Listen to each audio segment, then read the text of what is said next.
안녕하세요. 서울에 거주하고 있는 30대 후반 여자입니다. 전 저보다 한 살 많은 남편과 6년째 결혼 생활을 이어가고 있어요. 주변 사람들 시댁살이 얘기를 듣거나 아니면 맘카페 회원들과 주고받는 이야기를 들어보면 시댁에 별의별 일이 다 있더라고요. 근데 전 결혼하고 나서 정말 근심 걱정 하나도 없었거든요. 그래서 왜 다들 고생만 할까? 그런 생각을 하고 있을 때 저에게도 별의별 일이 다 생겼습니다. 저에게 근심과 걱정을 안겨준 사람은 바로 아주버님의 와이프, 형님 때문인데요. 그 이유를 털어놓고 싶은 마음에 이렇게 사연을 보내게 됐습니다. 남편한테 5살 많은 형 한 명이 있어요. 저에겐 아주버님이죠. 아주버님은 40살이 넘었음에도 장가를 가지 못하고 있었어요. 시댁 동네에서 아주버님은 노총각이라 유명할 정도였어요.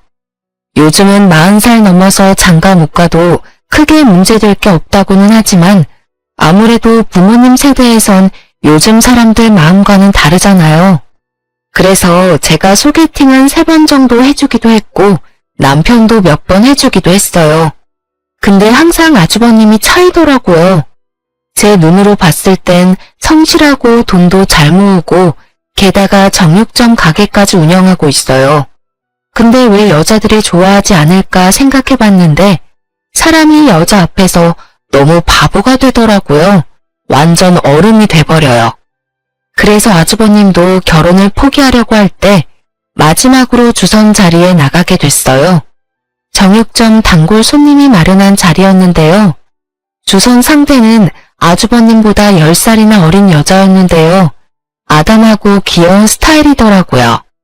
다행히 그 여자분도 아주버님이 마음에 들었나 봐요. 그렇게 3번 정도 데이트하고 아주버님이 이 여자를 놓치고 싶지 않아 바로 청혼을 했다고 합니다. 그렇게 저에게 어린 형님이 생겼어요.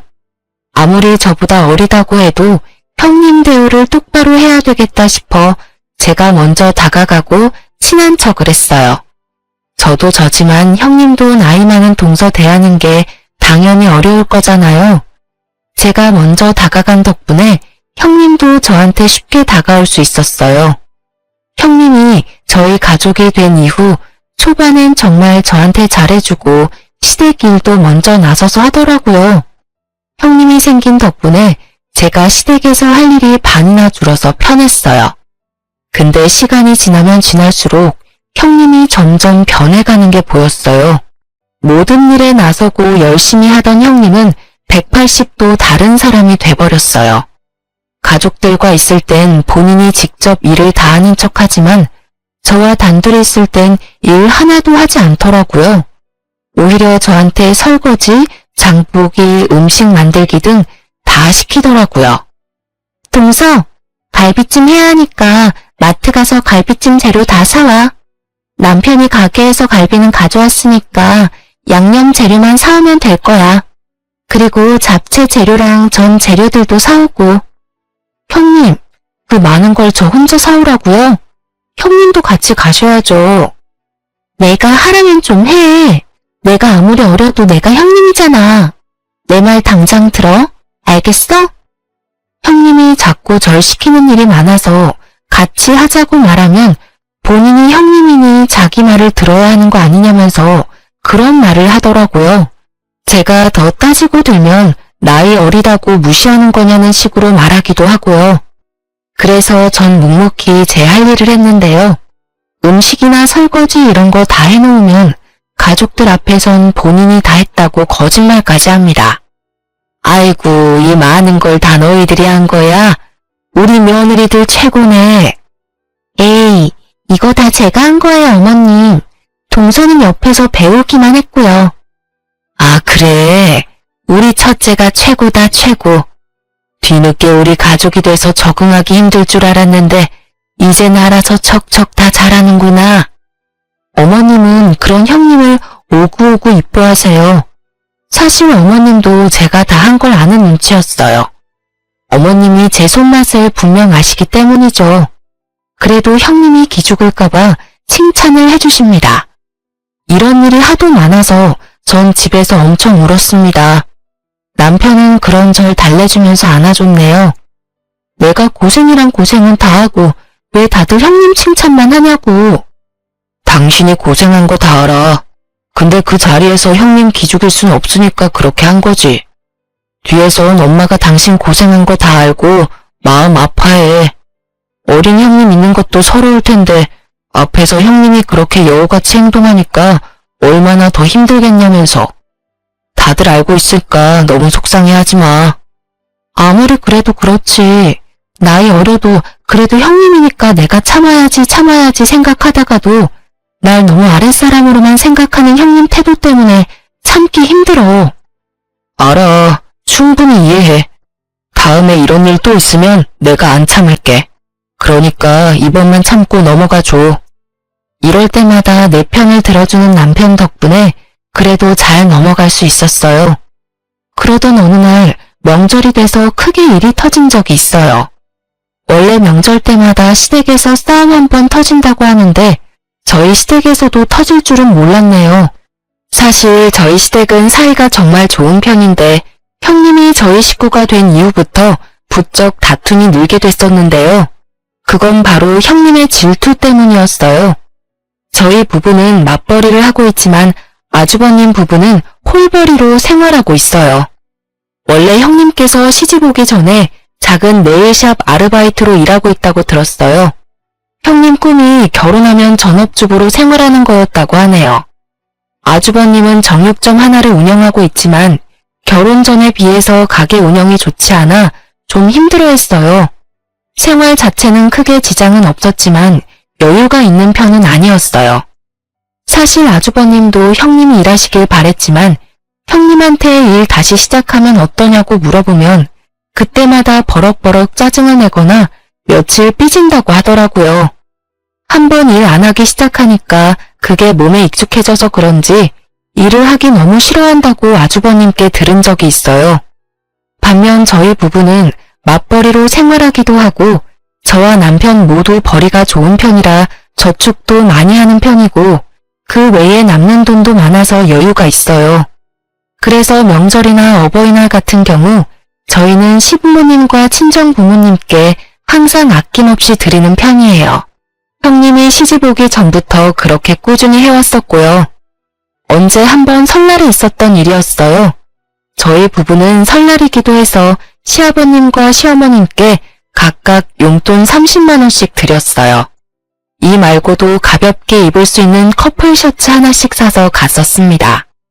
반면 아주버님 부부는 사과 한 박스를 사서 왔었는데요. 저희가 가지고 온 선물에 비해서 형님은 본인이 가져온 선물이 별게 없다고 느꼈는지 표정이 너무 안 좋아지시더라고요.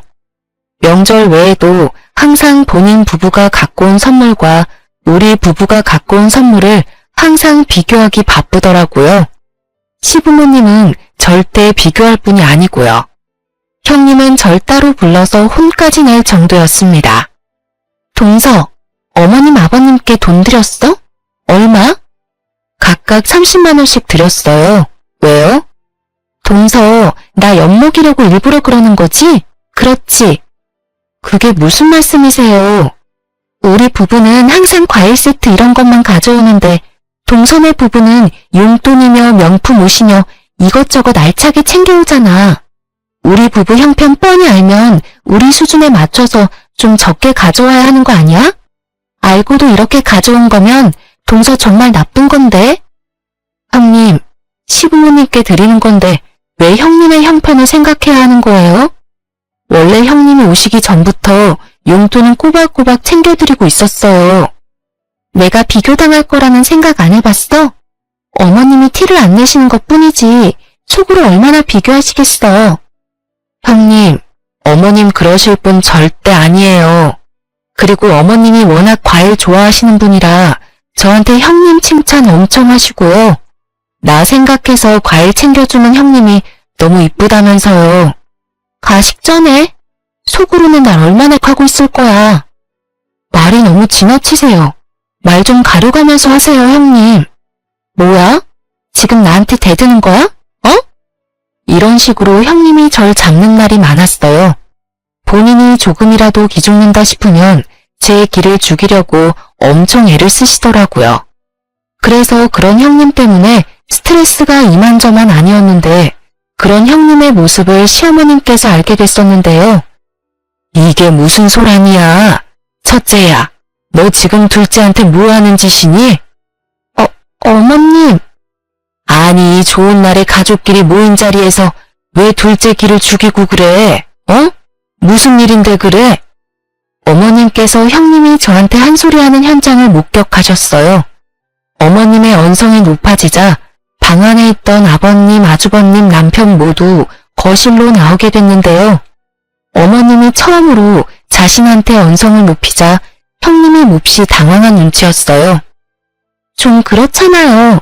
동서는 어머님, 아버님께 꼬박꼬박 용돈 챙겨주고 있는데 저만 꼴랑 사과 한 박스 이렇게 챙겨주고 그러는 게 속상했어요. 동서가 눈치 없이 이렇게 행동하는 게 얄미워서 그랬어요. 넌 어쩜 철이 없어도 이렇게 철이 없을 수가 있어? 난 물건으로 사람 평가하고 그러는 거 절대 없다. 근데 넌 왜 물건으로 사람을 평가하니? 왜 선물로 등급을 매기려고 하냐 이 말이야. 난 너가 나 하나라도 챙겨주려고 하는 모습이 이뻤어. 근데 너가 이렇게 값어치로 선물에 등급을 매길 거라는 생각 전혀 못했다. 어머님 진짜 너무하시네요. 왜 저한테만 그러세요? 솔직해져 보세요. 속으로는 저 엄청 밉고 싫으셨잖아요. 명절이면 이것저것 챙겨주지 못할 망정 고작 과일 세트 하나만 덜렁 가져온 게 쪽팔리고 싫으셨을 거잖아요. 넌 형님들 자격이 안 된다 안 돼. 너 이제까지 작은 애한테 그렇게 해왔던 거니? 앞으로 너가 동서한테 형님이라 불러야 되겠다. 배울 게 너무 많아.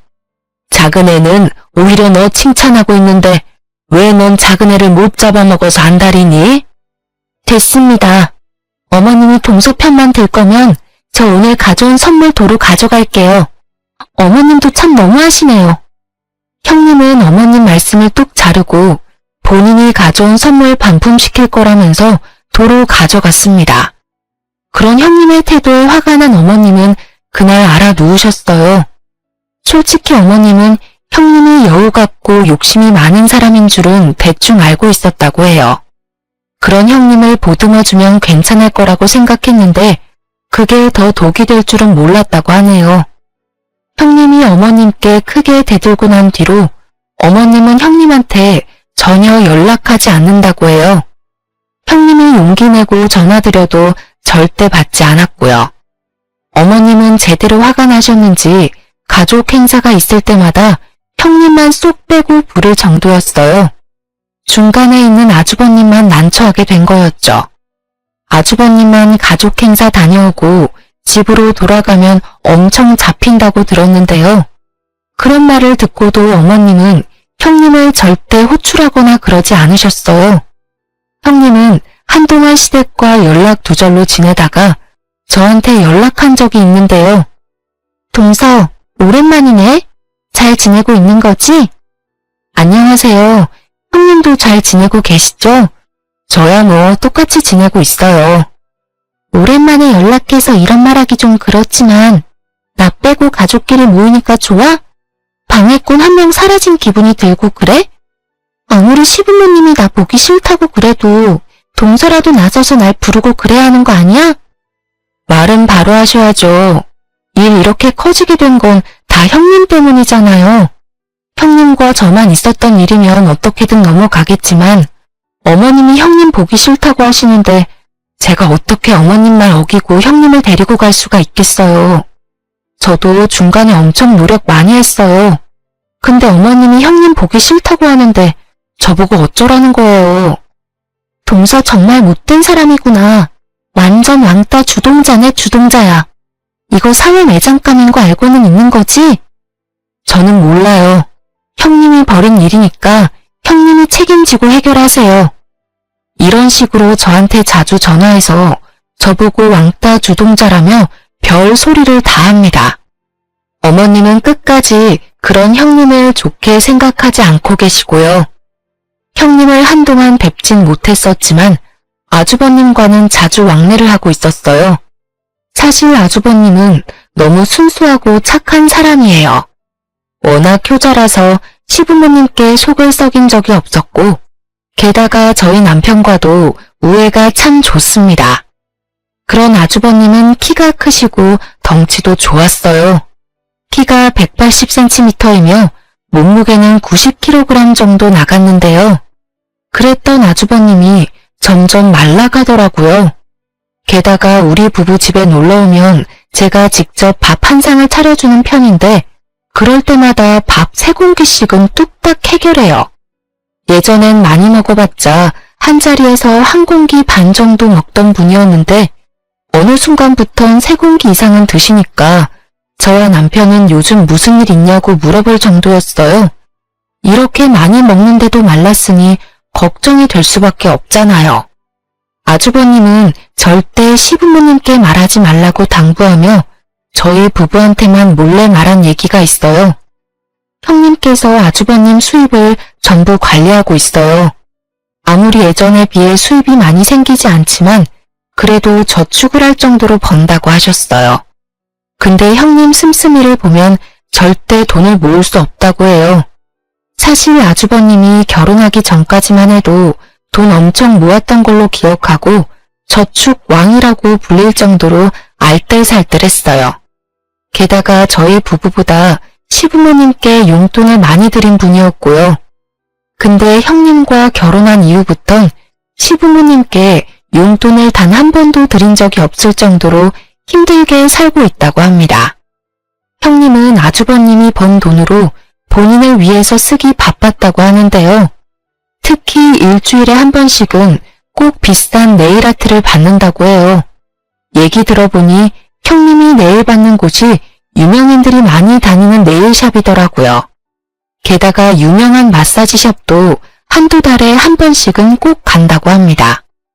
에휴, 나 지난달에는 대출까지 받아서 그 사람 성형까지 시켜줬다. 내가 와이프를 데리고 사는 건지 사춘기 딸내미를 데리고 사는 건지 이젠 모르겠다 정말로. 형, 제발 정신 차려. 제발 이혼 좀 해, 이혼. 이러다가 형 인생 망하게 생겼어. 이 사실 엄마가 알기라도 해봐. 그럼 우리 집 난리다 정말. 한동안 시부모님과 저희 부부를 안 보고 살던 형님은 결국 아주버님이 대출받은 돈으로 성형까지 했다고 합니다. 마음 약한 아주버님은 형님의 말을 그대로 따랐다고 하네요. 그런 아주버님은 저희 부부 앞에서 눈물을 보이고 말았습니다. 그동안 너무 힘들었고 이 얘기를 할 곳이 없어서 답답해서 미치는 줄 알았다면서요. 이날 아주버님께 제가 직접 만든 양념게장과 겉절이 등등 여러 반찬들을 한가득 싸서 보냈습니다. 아주버님은 저한테 너무 고맙다며 눈물을 보이더라고요.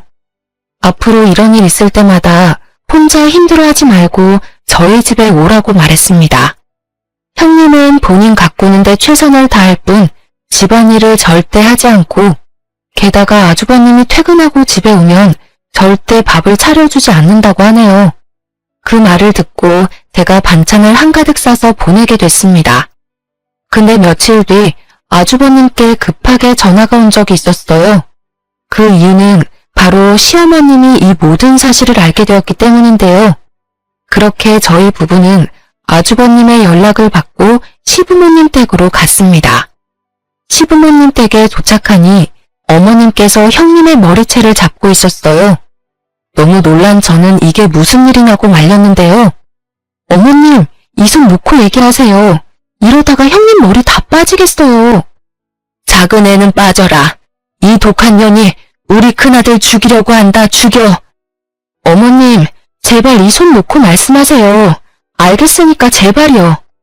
제가 사정사정한 끝에 어머님은 형님의 머리채를 놓게 되었는데요. 형님의 표정을 보니 도끼가 가득했어요. 저 표정 좀 봐라. 저게 시엄마한테 보일 표정이니? 너 이왕 이렇게 된 거 솔직하게 말해봐라. 우리 아들 돈 보고 결혼했니? 우리 아들이 호구 같으니까 너 팔자 좀 피고 싶어서 그런 거냐고.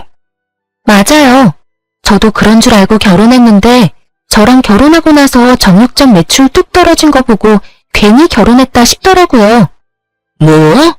아무리 그래도 그렇지 이왕 결혼했으면 마음 제대로 먹고 잘 살아볼 생각을 해야지. 남편 밥 한 끼 제대로 안 챙겨주고 신랑이 벌어다 준 돈을 그렇게 펑펑 쓰고 다니면 어떡해? 어머님이야말로 너무하셨어요. 그동안 저만 쏙 빼고 가족들끼리 다 같이 모여서 지내니까 행복하셨어요? 저 어머님한테 엄청 실망했습니다. 형님의 머리채까지 잡게 된 이유에 대해서 시어머니 말씀을 들어보니 형님과 다시 화해하고 싶어서 아주버님 댁에 갔었다고 해요. 근데 집에 있어야 할 형님은 없고 아주버님이 라면으로 끼니를 때우고 있었다고 합니다. 게다가 집을 대충 둘러보니 청소가 하나도 되어 있지 않고 돼지우리라고 해도 믿을 정도로 엄청 지저분했다고 해요. 게다가 공과금 같은 게 몇 달째 밀린 상태였고요. 그래서 아주버님께 화내면서 사실대로 말하라고 했고 그제야 솔직하게 말했다고 합니다. 그 타이밍에 형님이 집에 들어오게 됐고 어머님이 형님 정신교육 좀 시켜보겠다고 머리채를 잡고 오게 된 거라고 합니다.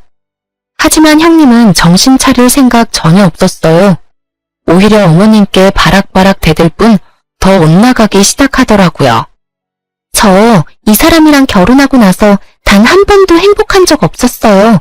그게 다 동서랑 어머님 때문이에요. 어머님은 저만 쏙 빼고 가족들 불러서 행복하게 시간 보내려고 하고 어머님이야말로 왕따 주동자예요. 동서도 마찬가지야. 어머님이 그러면 동서라도 나서서 나 불러야 됐던 거 아니야? 여우처럼 어머님한테 잘할 생각이나 하고. 아이고, 우리 집에 악귀가 들어왔다, 악귀가. 어머님은 형님이 꼴도 보기 싫다고 당장 나가라고 소리를 치셨습니다. 형님도 어머님이 꼴도 보기 싫다고 소리를 지르면서 나갔었고요. 아주버님은 중간에서 매우 힘들어 보였습니다. 그런데 이 와중에 한 가지 소식이 들려왔어요. 그건 바로 형님의 임신 소식이었는데요. 이게 지금 이 상황에서 좋은 소식인지 안 좋은 소식인지 모르겠지만 형님이 한동안 생리를 하지 않아서 임신 테스트기를 했다고 합니다. 두 줄이 뜨게 됐고 확실히 알기 위해서 산부인과에 갔더니 임신이었다고 해요. 시어머님과 크게 다투기 전부터 생긴 아이였더라고요. 그 사실을 알게 된 아주버님은 좋기도 하지만 걱정이 되었다고 해요. 지금 둘이서 사는 것도 빠듯한데 아이가 생겼으니 더 힘들 것 같기 때문이었어요. 아주버님과 같이 임신을 하게 된 걸 알게 된 형님은 오히려 이 기회로 시어머님의 마음을 다시 사로잡으려고 한 눈치이긴 했는데요. 하지만 그렇다고 마냥 좋진 않은 것 같았어요. 아무래도 본인이 이제까지 돈을 펑펑 쓰고 놓은 버릇이 있다 보니 아이 때문에 이제 그러지 못할 거란 생각 때문이겠죠. 산부인과에 다녀온 뒤로 아주버님 부부가 시부모님께 찾아갔다고 해요. 임신 소식을 알리자 시어머님께서 표정이 그렇게 좋지 못했다고 합니다. 너희 이제 어떻게 할 거니? 예전에 내가 너희한테 화낸 이유가 바로 생활 자체가 어렵기 때문이었잖아. 아이까지 생긴다면 지금보다 더 어렵게 생활해야 할 텐데 그게 가능할 것 같니? 가뜩이나 첫째 혼자 일을 하는 상황인데 어떻게 아이를 키울 수 있겠냐 이 말이야. 그래도 아이가 생겼으니 책임져야죠. 지울 순 없잖아요. 어렵게 가진 아이인데. 솔직하게 말해서 큰아가, 너가 첫째 밥 잘 챙겨주는 것도 아니지 않니? 집안일도 야무지게 하는 편도 아닌 마당에 아이까지 키우면 집안 돌아가는 꼴 말이 아닐 거야. 아이 분유값 절대 무시 못해. 너 혼자 번 돈으로 절대 못 키워. 그러니까 지금 살고 있는 집 정리하고 우리 집에 들어와서 살아. 내가 낮엔 애 돌봐줄 테니까 큰아가 너 이제 일 시작해. 애기 유치원 들어가기 전까지 내가 돌봐주겠다고 약속할 테니까 그때까지 돈 차곡차곡 모아서 그때 분가해. 그게 아이를 위해서도 좋아. 싫어요. 아무리 저희 부부가 힘들게 산다고 해도 어머님 집에 들어가기 싫어요. 아기가 유치원 다닐 때까지 여기서 지낸다면 그동안 어머님이 저한테 얼마나 눈치 주고 그러시겠어요? 가뜩이나 저 어머님께 미운 털 제대로 박힌 상태인데 지금 어머님 댁에 들어가면 더 더 미움받을 게 분명하잖아요. 엄마, 말씀은 너무 고맙지만 이 사람이 싫다고 하네. 나도 이 사람이 싫다고 하면 나도 굳이 들어갈 생각은 없어. 엄마가 우리 신경 써준 건 너무 고마운데 우리가 먼저 키워보고 정 안 되겠다 싶으면 그때 들어갈게. 아휴, 됐다. 내가 괜히 말 꺼냈지. 나중에 애 키워달라고 해도 대신 키워줄 생각 전혀 없어. 너희가 니들 복 발로 걷어찬 거야. 우리 집 장손이라서 잘 좀 챙겨줄 생각이었더니만 네 와이프가 복을 발로 찬다 차. 이 일이 있고 나서 어머님이 직접 저한테 전화하셨는데요. 이 모든 상황을 설명해 주시면서 형님 욕을 그렇게 하시더라고요. 단단히 삐진 모양입니다. 잘해보려고 해도 형님 행동을 보면 잘해보고 싶은 마음이 싹 사라진다고 하시네요. 저도 어머님의 말을 듣다 보면 형님이 도대체 왜 이러시나 싶더라고요. 그리고 어머님이 형님 욕을 다 하신 후 갑자기 태몽에 대해 말씀해 주셨어요. 엄청 휘황찬란한 태몽이길래 그 꿈이 혹시 형님 아이 태몽이 아닐까 싶었거든요. 근데 어머님께서는 혹시 모르니 저보고도 산부인과에 가보라고 하셨습니다. 저도 혹시 모르니 한번 다녀와 보는 게 좋겠다 싶어서 한번 검사를 받아보게 됐는데요. 어머님 말씀대로 제 태몽이 맞았습니다. 어쩌다 보니 어린 형님과 임신 시기가 딱 한 달 차이밖에 되지 않더라고요. 어머님은 저의 임신 소식에 너무 좋아하셨어요. 마치 아이처럼요. 어머님께서는 겹경사 축하 기념으로 가족들 전부 모여서 식사를 하자고 했습니다. 그렇게 오랜만에 가족들 전부 모이게 됐는데요. 오랜만에 모인 와중에 형님께서는 또 저한테 질투하고 시비를 걸기 시작했습니다. 동서, 어떻게 이때 임신을 딱 할 수가 있어? 내가 임신했다고 하니까 질투가 난 건가? 일부러 노린 거지? 동서 지금 나이에 임신하면 그거 노산 아니야? 난 젊어서 아이가 완전 건강하겠지만 동서는 좀 위험할 것 같은데 아이가 버틸 힘은 있으려나? 형님은 이런 식으로 비아냥거리기 시작했습니다. 옆에서 듣고 있던 남편이 나서서 한 소리 하려고 하던 찰나에 어머님께서 형님의 주둥이를 탁 치셨습니다. 이놈의 주둥이가 문제야 문제. 제발 그 주둥이 좀 닥치고 있어라. 임신한 여자가 어찌 그런 생각을 할 수가 있는 거니? 앞으로 고운 생각, 고운 말만 써. 그리고 여기서 너만 임신한 게 아니잖니. 큰애도 좋은 말만 들어야 할 때야. 그러니까 같이 임신한 거 서로 의지해 가면서 지내. 알겠어? 제가 틀린 말 한 게 아니잖아요. 동서 가뜩이나 나이 많아서 아이 낳기도 힘들 텐데 전 젊어서 아이 건강하게 잘 낳을 수 있다고요. 둘째가 이제껏 임신 안 하고 싶어서 안 한 게 아니었어. 그리고 젊은 나이에 임신한 거 요즘 그렇게 잘난 일도 아니니까 조용히 좀 해. 둘째는 열심히 일하면서도 아이를 위해서 육아 공부까지 하고 있단다. 너가 걱정 안 해도 둘째 아이 잘 키울 테니 너무 오버하지 마. 알겠니? 어머님이 저의 편을 들어주시니 엄청 든든하더라고요. 예전에 서운했던 마음이 싹 사라졌는데요. 그리고 어머님께서 식사를 하고 있던 중 저희 두 부부에게 용돈까지 주셨는데요. 아주버님 부부와 저희 부부 모두 놀랬어요. 임신을 이유로 돈까지 주실 줄은 전혀 몰랐거든요. 저희 부부한텐 300만 원, 형님네 부부에겐 500만 원을 주셨는데요. 돈 액수를 보고 또다시 서운한 마음이 확 몰려왔지만 애써 감췄어요. 어머님이 절대 편애할 분이 아니기 때문에 다 이유가 있을 거라고 생각했죠. 아가, 좀 서운하겠지만 아무래도 첫째네가 혼자 돈을 벌고 있지 않니? 가뜩이나 빠듯한 편일 텐데 아이까지 낳으면 더 힘들 게 뻔하니까 첫째네는 200만 원 더 넣었다. 아이 낳으면 이걸로 산후조리 잘해. 괜찮아요, 어머님. 저희까지 이렇게 안 챙겨주셔도 되는데 신경 써주셔서 정말 감사합니다. 어머, 어머님 너무 감사해요. 저한테 500만 원까지 안 주셔도 되는데 차라리 저 300만 원을 저한테 주시지 그러셨어요. 너 제발 비아냥거리는 말투 좀 고쳐라. 너가 이뻐서 200만 원 더 준 거 아니다. 내가 둘째였어도 너 그 말하는 꼬라지 때문에 천불이 나겠어, 천불이. 우리 아들이 고생할까봐 더 준 거니까 착각하지 마라. 둘째야, 너무 서운해하지 마. 너 산후조리할 땐 내가 옆에서 많이 챙겨주마. 봐요. 어머님은 저만 미워하시잖아요.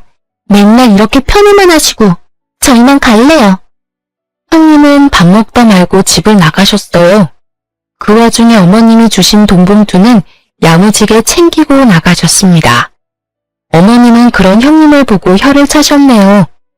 아주버님은 그런 형님을 보고 한숨을 내쉬더니 가족들한테 사과를 하고 쪼르르 따라 나가더군요. 그렇게 태교를 열심히 하고 있던 중 갑자기 의문 하나가 생겼어요. 형님의 씀씀이 때문이었는데요. 형님이 자주 네일 받고 마사지를 받는 것쯤은 잘 알고 있었는데 그 전보다 더 심해졌다고 합니다. 아주버님께서는 한 달에 300만 원 정도 순이익이 생긴다고 하는데요. 그런데 형님의 씀씀이를 볼 땐 약 200만 원 넘게 쓰는 것 같더라고요. 어머님도 그렇고 저희 부부도 그게 좀 의심스럽더라고요. 남편한테 형님이 좀 이상한 것 같다고 말하니 남편이 솔직하게 말해주더라고요. 사실 내가 형한테 돈을 조금씩 빌려주고 있었어. 20만 원, 30만 원 이런 식으로 빌려줬었는데 그게 벌써 3천만 원이나 돼버렸네. 근데 당신도 알잖아. 우리 형 정말 불쌍한 거. 가뜩이나 혼자 벌고 있는데 형수님이 워낙 씀씀이가 크니까 생활 자체가 안 된다고 하더라고. 나라도 좀 돕고 싶더라고. 뭐라고? 그래도 그렇지. 그렇게 많이 빌려주면 어떡해.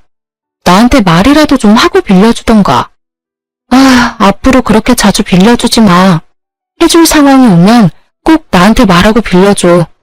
아주버님이 얼마나 힘들게 살고 있는지 저도 충분히 알고 있기 때문에 이번 일은 그냥 덮어두기로 했어요. 그런데 며칠 뒤 형님께서 직접 저한테 찾아온 적이 있었는데요. 이번엔 형님께서 저한테 돈을 빌리기 위해 찾아오게 된 거였더라고요. 아주버님도 모자라서 형님까지 돈을 빌리기 위해 찾아오니 미치겠더군요.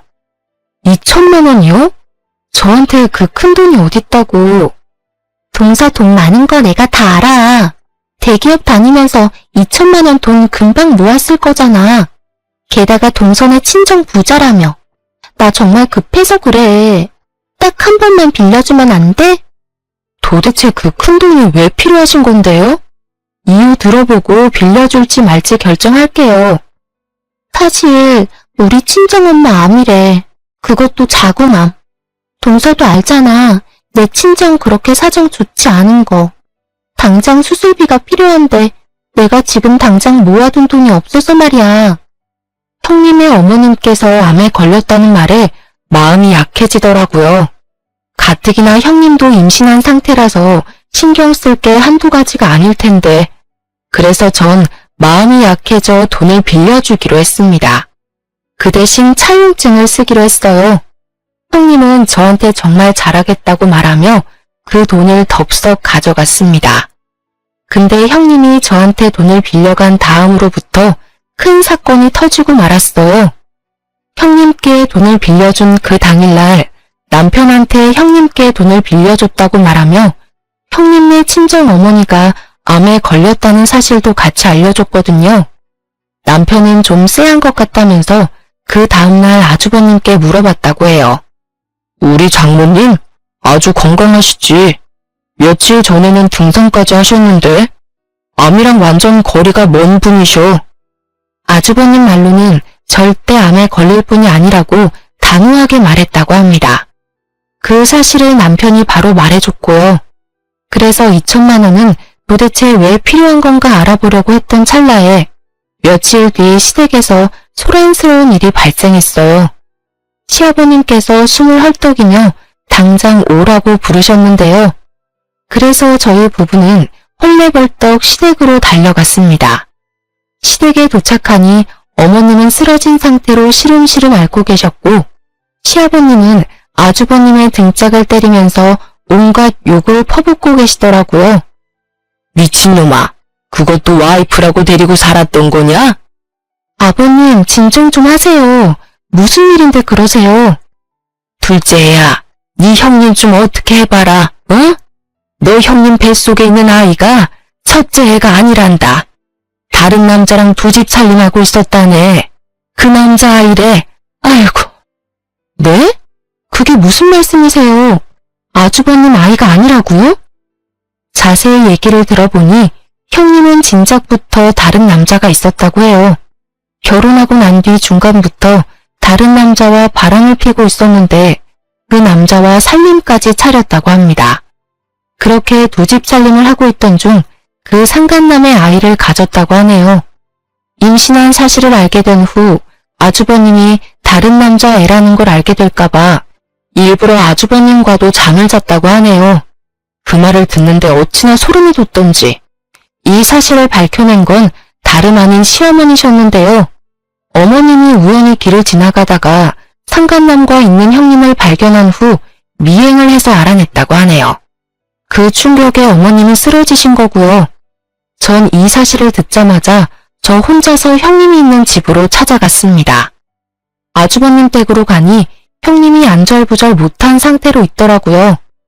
형님은 제가 찾아온 걸 보고 놀랬는지 식은땀을 흘리더군요.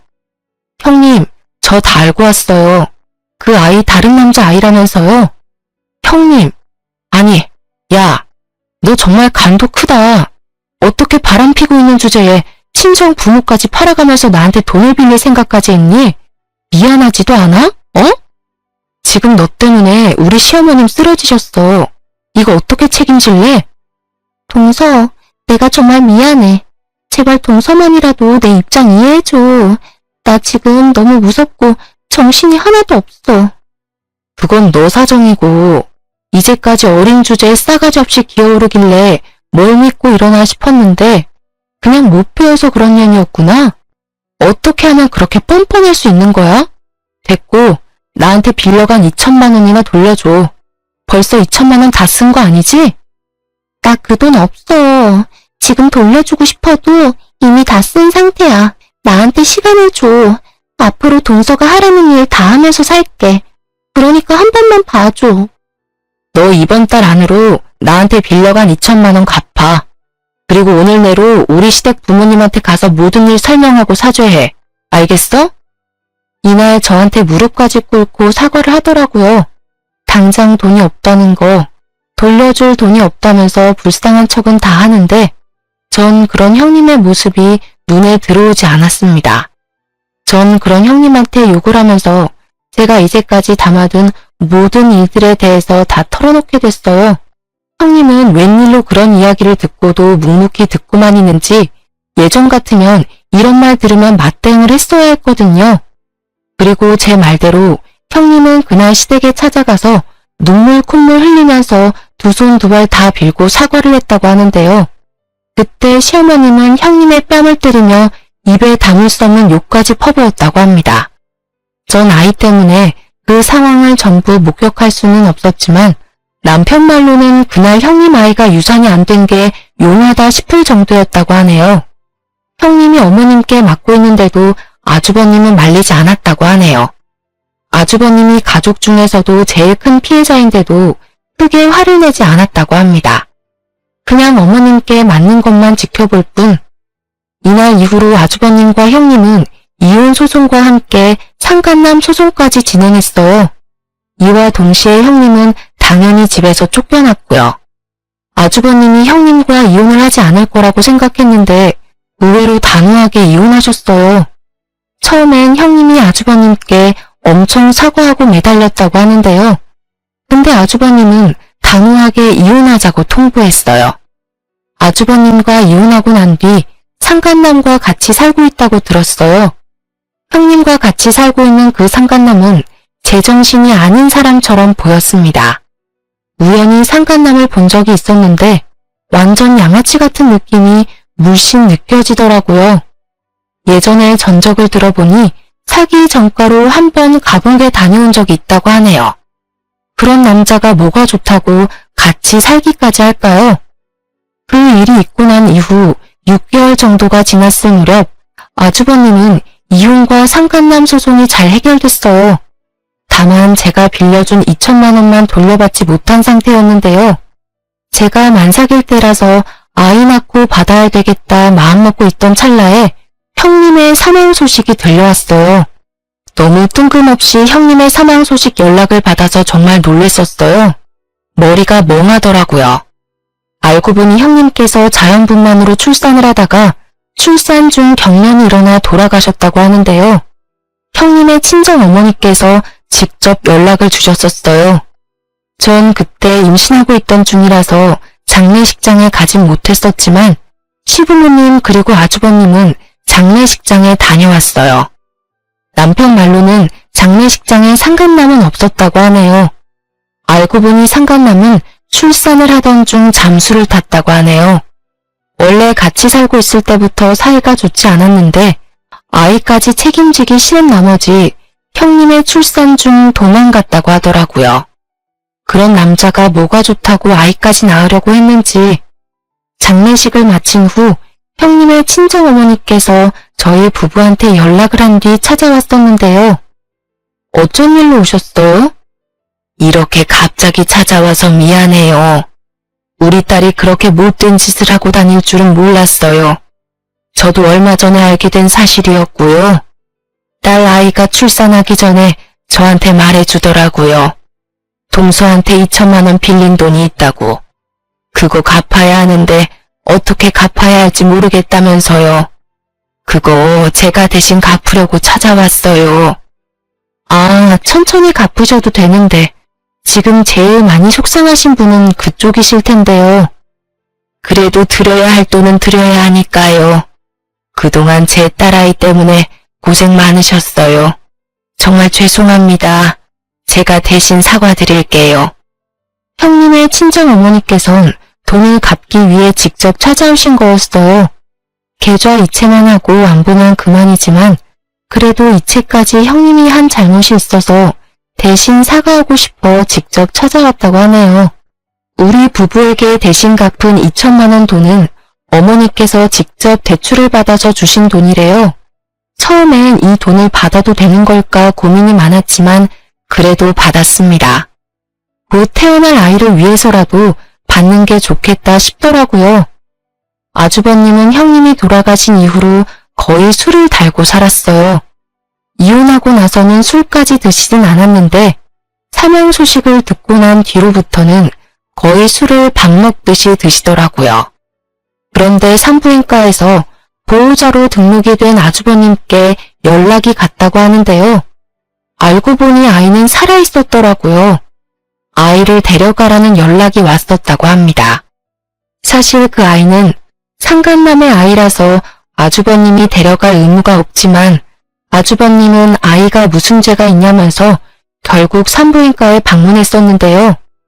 엄마, 나 이 아이 꼭 키우고 싶어. 너 미친 거야? 그 미친 계집애 데리고 살았던 것도 모자라서 애까지 대신 키운다고? 당장 보육원 보내. 이 핏덩이를 보육원에 어떻게 보내? 이 아이가 뭔 죄가 있다고 그래. 나 한번 이 아이 키워볼게. 엄마 한 번만 봐줘. 어? 살면서 엄마 속 썩여본 적이 없는 놈이 최근 들어서 다 썩인다 썩여. 너 마음대로 해. 그 대신 이 아이 내 눈에 절대 보이게 하지 마. 내 손자라고 절대 생각 안 한다. 시부모님은 당장 그 아이 보육원에 보내라고 강하게 나가셨는데 아주버님은 그 아이를 키우기로 결정했어요. 아주버님은 아이라도 키우지 않으면 다시 살아갈 의욕이 없을 것 같다고 하셨어요. 희한하게도 아주버님은 아이를 키우면서 본격적으로 일을 다시 하기 시작하셨어요. 낮에는 택배 일을 하고 있으며 밤엔 대리기사로 일하고 계세요. 아무래도 아이를 키우다 보면 여자의 손길이 필요하기도 하잖아요. 그래서 제가 가끔씩 낮에 육아도 도와주고 그러고 있어요. 집안에 여자가 잘 들어와야 한다는 말이 있잖아요. 전 그 말이 정말 맞는 말인 것 같아요. 역시 어른의 말은 틀린 게 없다고 봅니다. 가끔 아주버님을 볼 때마다 너무 불쌍한 것 같아요. 형님이 하늘나라로 가게 된 건 정말 안타깝게 생각하지만 도대체 왜 그랬는지 다시 한번 더 물어보고 싶은 마음이 들어요. 전 빌려간 2천만 원도 돌려받고 아이도 잘 출산하여 잘 키우고 있습니다. 이쁜 딸을 낳아서 키우고 있는데 다행히 절 닮아서 너무 곱네요. 시어머님도 매우 좋아하시고요. 고생이랑 고생을 다하고 사셨던 우리 시부모님 속 썩이는 일 없도록 잘 지내볼 생각입니다. 제 긴 사연을 들어주셔서 정말 감사합니다.